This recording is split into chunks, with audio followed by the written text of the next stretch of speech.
The renowned Crestwood Music Hall hummed with excitement as 38-year-old Ethan Lee completed shining the bronze fittings on the majestic stage. His forest green janitorial outfit and cleaning tools identified him as part of the upkeep team, almost unnoticed by the finely attired guests who would soon occupy the plush crimson seats for the night's grand event. Ethan had served as a custodian at Crestwood for 2 years, a role that granted him the freedom to collect his 6-year-old daughter, Lily, from school and spend evenings with her. The job was reliable and fair, providing enough to sustain their simple home and Lily's needs, though it was far removed from the future he had once envisioned. Tonight marked the annual Crestwood Charity Gala, a formal fundraiser uniting the city's richest benefactors, corporate moguls, and cultural icons. The hall sparkled under the soft stage glow as Ethan finalized his tasks, ensuring every detail was flawless for the esteemed visitors arriving soon. While tidying near the concert grand piano that commanded the stage's center, he couldn't resist pausing to admire the splendid instrument. The Steinway's glossy ebony finish mirrored the stage lights like a lake, and Ethan felt a familiar pang of yearning he had long taught himself to quell. "Nearly done there, Ethan," called out Charles Hamilton, the 52-year-old CEO of Hamilton Enterprises and head of the Crestwood Foundation Board. Hamilton donned a perfectly fitted black tuxedo, exuding the poised confidence of someone used to dominating any space he entered. "Yes, sir, Mr. Hamilton," Ethan responded, stepping away from the piano. "Everything's set for tonight's show." Hamilton approached the stage, glancing at his silver watch with the practiced ease of a man whose time was worth fortunes. "Splendid. The conductor will arrive soon for his sound check." As Hamilton spoke, other board members and key donors began entering the hall for the pre-event gathering. Ethan recognized many from his 2 years at the venue, industry giants, acclaimed artists, and socialites whose names often graced the city's news. "You know, Ethan," Hamilton said, a touch of curiosity in his tone as he pointed to the piano, "I've always wondered if our staff hide any musical gifts. Do you play at all?" Ethan's face warmed slightly at the question. "A bit, sir. Nothing formal." Hamilton's brows lifted with intrigue. "Really? What sort of pieces can you play?" Before Ethan could reply, Hamilton turned to the growing crowd of well-dressed guests.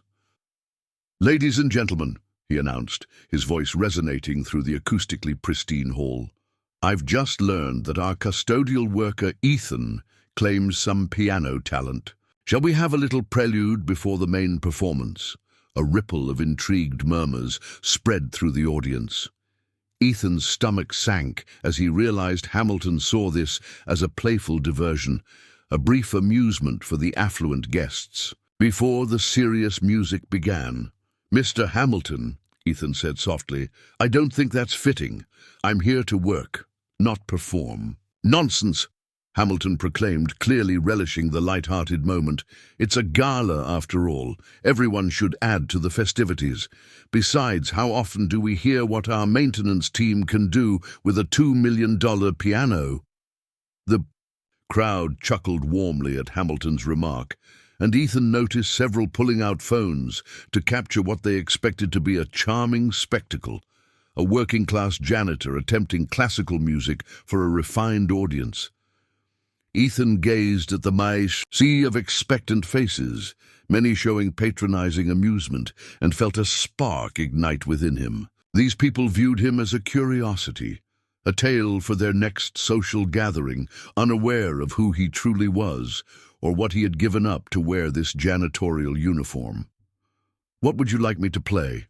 Ethan asked, his voice calm despite his racing pulse. Hamilton smiled broadly, gesturing grandly toward the piano. "Surprise us. Play something to captivate this esteemed audience." Ethan approached the piano bench slowly, his cleaning rag still in hand. He placed it carefully aside and sat, adjusting the bench with instinctive precision from years of practice. His hands hovered over the keys, familiar and steady. For a moment, Ethan let himself recall who he was before life demanded he choose. Between his aspirations and his duties as a father, Ethan began playing Chopin's Nocturne in E-flat major, Opus 9, number 2. The opening notes drifted through the hall with a purity and grace that instantly shifted the mood from playful anticipation to quiet awe. Ethan's fingers glided over the keys with the effortless elegance of someone who had honed his craft over countless hours, drawing out every subtle shade of Chopin's intricate and heartfelt piece. As the music unfolded, the audience grew utterly still. Their expressions of smug amusement vanished, replaced by genuine astonishment and rising respect. This was no janitor fumbling through a basic tune. This was a skilled musician delivering a cherished classical work with professional finesse and profound emotion. Ethan surrendered to the music, rediscovering the joy of artistic expression he had buried for years. This was his true self beneath the custodial garb, a classically trained pianist who had abandoned his career to ensure stability for his daughter after his wife's tragic death in a car crash 4 years prior. Hamilton stood captivated, watching Ethan's hands dance across the keys with a mastery that revealed this was no casual hobby, but serious training. The CEO's face shifted from playful condescension to quiet respect as he realized he was witnessing something remarkable.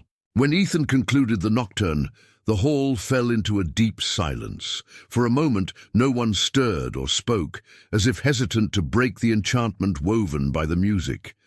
Then Hamilton began clapping, slowly at first, then with growing fervor. The crowd joined, their applause swelling into a standing ovation that reverberated through the hall with heartfelt appreciation, not mere courtesy.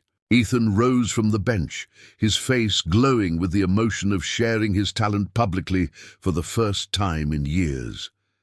He looked out at the crowd of influential people, now seeing him as more than an invisible worker. "Ethan," Hamilton said, stepping onto the stage with newfound admiration, "that was truly remarkable. Where did you learn such skill?" "I graduated from the Boston Music Academy 12 years ago," Ethan replied softly. "I was forging a career as a concert pianist when my wife passed, leaving me a single father. I needed steady work and predictable hours, so I took this job to provide for Lily," the audience murmured with empathy, absorbing his story. These were people familiar with sacrifice, though most of their choices involved business deals rather than balancing dreams against family needs. "Ethan," Hamilton continued, "why have you never shared your musical past? We host countless events here that could use your talent." Ethan glanced at the crowd of polished philanthropists and leaders, then back at Hamilton.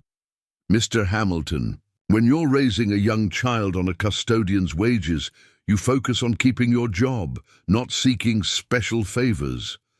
I never wanted anyone to question my commitment to my work here." Hamilton nodded thoughtfully, clearly weighing Ethan's words. "Ethan, would you play one more piece? Something of your choice?" Ethan considered, then returned to the piano.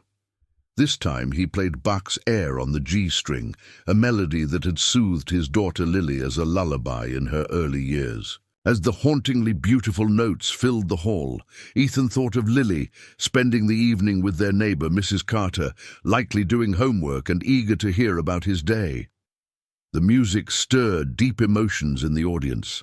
Hamilton reflected on his own grown children, successful yet distant from the father who had worked tirelessly for them. Several listeners wiped away tears, reminded of their own families and the sacrifices love demands. When Ethan finished Bach's piece, Hamilton stepped forward and addressed the crowd. "Ladies and gentlemen, we've just witnessed something extraordinary. We gathered tonight to champion the arts and celebrate musical brilliance, and we've discovered that one of our city's finest musicians has been working among us, unrecognized, for 2 years." Hamilton turned to Ethan, Ethan, I'd like to propose an offer. The Crestwood Foundation will create a full scholarship fund to support your return to performing while ensuring financial stability for you and Lily. We want to nurture artists, like you, not force them to choose between their talents and their families. Ethan's eyes welled with tears as he grasped the opportunity Hamilton offered, a chance to reclaim the career he loved without compromising his care for Lily. Mr. Hamilton, that's incredibly kind, but I must ask, what about Lily? She's my priority, and any plan must let me be the father she needs. Ethan, Hamilton replied, any parent who sacrifices their dreams for their child's well-being is exactly who we want to support. We'll arrange a schedule that prioritizes Lily while letting your talent shine. 6 months later, Ethan was performing regularly with the city's Philharmonic Orchestra and giving solo recitals at Crestwood Hall. Lily attended many shows, beaming with pride from the front row as her father shared his gift with the world. The custodial uniform was replaced by concert attire, but Ethan never forgot the lesson of that night. True worth lies not in job titles or social rank, but in the love we show our families and the courage to reveal our true selves. Hamilton kept a photo from that evening in his office, showing Ethan at the piano in his forest green uniform, a reminder that the most remarkable people are often hidden in plain sight, waiting for someone to look beyond appearances to see their true gifts. And Lily, now 7, tells everyone that her daddy is the greatest pianist in the world. Not because he plays in grand halls, but because he gave up everything for her and found a way to pursue his dreams without ever failing her.